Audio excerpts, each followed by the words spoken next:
இதுதான் அந்த road, off road கீழே வரைக்கும்.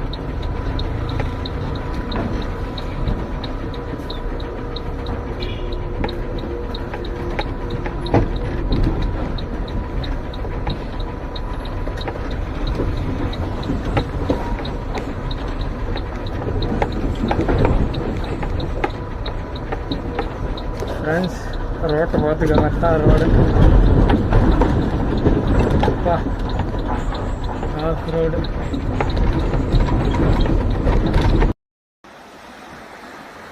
ஃப்ரெண்ட்ஸ், வண்டி வரும்போது இதில் இறங்கி வந்துட்டோம். ஸோ அந்த இடத்துல பார்த்தீங்கன்னா வண்டி போகலை. அதனால் ஒரு பிக்கப்பு ஜீப்பு வருது, அதை கட்டி இழுக்கிறதுக்காக வண்டி இப்போ வெயிட்டிங் நிற்கிது. ஃப்ரெண்ட்ஸ், பார்க்கலாம் ஜீப்பில் கட்டி இழுத்துட்டு போகிறோமா என்னான்ட்டு.